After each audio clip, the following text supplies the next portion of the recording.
Hey there, folks. Hey you! Welcome to episode 8 of The Heart of Friendship.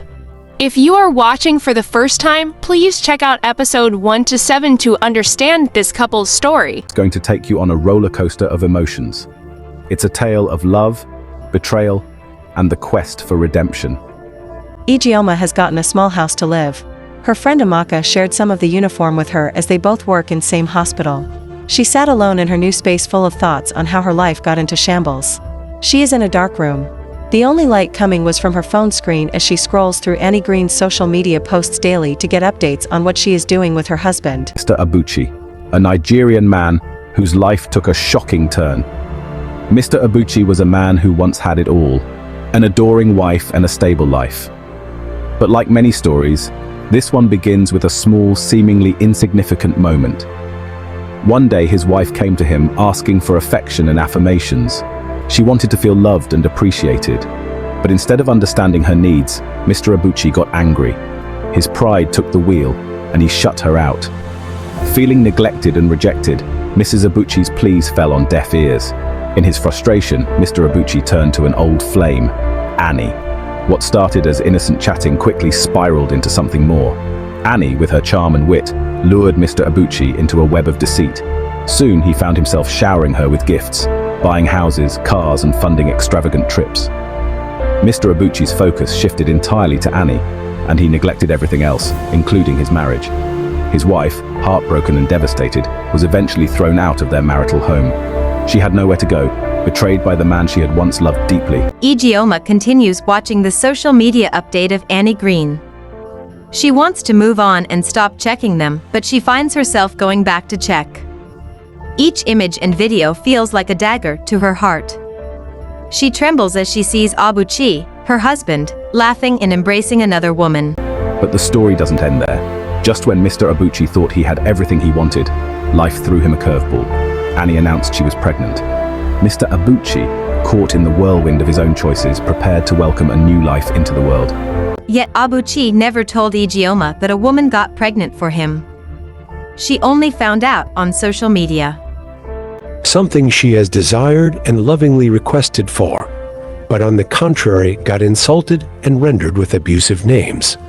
Now she sits and watches her husband Abuchi willingly steal her life away from her and give it out to a strange woman.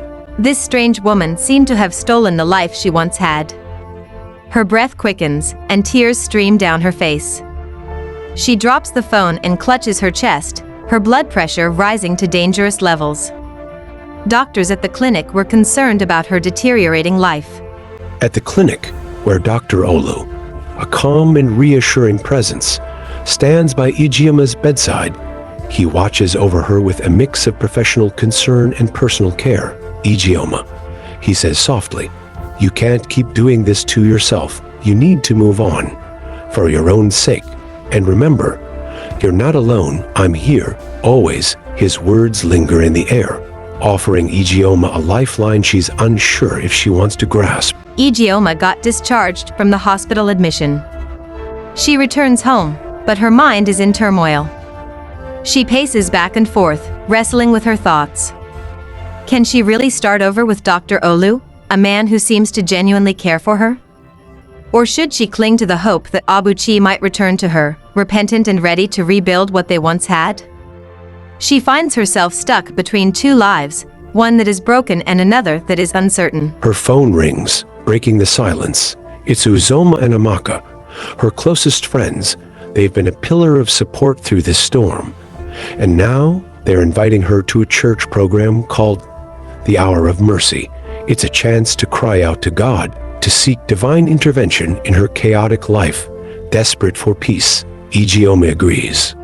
At the Hour of Mercy program, the atmosphere is charged with emotion. The church is filled with people praying fervently, tears streaming down their faces as they seek God's mercy. Ijeoma got home and continued with the cry for mercy. She kneels at all corners of her home with her heart heavy with grief and confusion. Lord, she whispers, have mercy on my home. I don't know what to do. Show me the way. As she prays, a wave of peace washes over her. The tears stop, replaced by a deep sense of calm. Meanwhile, at Emirate Hospital, Annie Green is in the delivery room. Abuchi paces nervously outside, anxious but excited about the birth of his child. The doors swing open, and a nurse hands him a tiny, crying baby. But as Abuchi looks into the child's face, his joy turns to horror. The baby is white, with bright blue eyes, a stark contrast to both his and Annie's African heritage. Abuchi stares at Annie, who lies in bed, feigning shock and unable to speak. His mind races as he realizes the betrayal. He demands answers, but Annie remains silent, her eyes wide and innocent. The weight of his mistakes crashes down on him. He's been deceived, and now, his life is unraveling at the seams. A stark, undeniable truth that Mr. Abuchi was not the father. His world came crashing down. In that moment of realization, the weight of his mistakes hit him like a ton of bricks. Not only had he lost his resources and dignity, but he had also lost the trust and love of his wife. Now, Mr. Abuchi is on a desperate quest for reconciliation. He's searching for his wife, the woman he once took for granted, hoping for a second chance. But redemption doesn't come easy. It's a path fraught with challenges, requiring genuine remorse and a willingness to change. Will Mr. Abuchi find his wife and mend the broken pieces of their relationship? Or has he lost her forever? Only time will tell. Abuchi flew back to Nigeria and drove home in a daze, his mind numb with disbelief. When he arrives, he finds the house empty. Ijeoma is gone. Suddenly, he remembered that he locked her out of the house and traveled with Annie. His phones were unreachable. From airplane mode to completely unreachable. In his despair, he locks the door and drives to Ijeoma's house, seeking solace in the only friend he has left. But when he arrives, Ijeoma's welcome is cold. Where is Ijeoma staying? He asked Ijeoma, "Why are you asking me about your wife, Abuchi?" Ijeoma's voice is stern. "Shouldn't I be the one asking you?" Ijeoma listens as Abuchi confesses to using a client's money to fund Annie's lavish lifestyle and her trip abroad. He tells him about the white baby, the fraud charges, and how Annie has turned against him, seizing the mansion he bought in her name. As Abuchi finishes, Amaka enters, her expression full of disdain. She didn't even greet Abuchi properly as a close friend and best buddy of her husband. She kissed her husband Ijeoma and turned to Abuchi and whispered, "Good day, sir." She turned away, sighed heavily, and walks past him. Abuchi is taken aback, and his eyes well up with tears. He knows he's messed up beyond repair. Ijeoma, please. I know I've made a mess of everything. I don't know what to do. He is left to face the consequences of his actions. He went looking for Amaka's new home. Once successful life is now in shambles. He's lost his marriage, his job, his home, and his dignity. He's been fooled by an ex who promised him a better life, only to leave him with nothing but regret and legal trouble. Ijeoma told him Ijeoma got a new house close to Alaba Market, opposite Kayla International School. Here comes the end of episode 8. I sincerely appreciate you for following up with this story, and all the feedbacks and motivations you gave are exceptional. Thank you for your time. Remember to subscribe so that you will not miss out on the next episode. Also like and comment. Your comments will encourage someone out there passing through some marital huddles. Coming up next, Dr. Olu proposes to Ijeoma. Abuchi finally tracks down Ijeoma, swallowing his pride to beg for her forgiveness. There is a Nigerian proverb that says that what your toothpick brings out of your teeth is never enough to get your stomach filled up.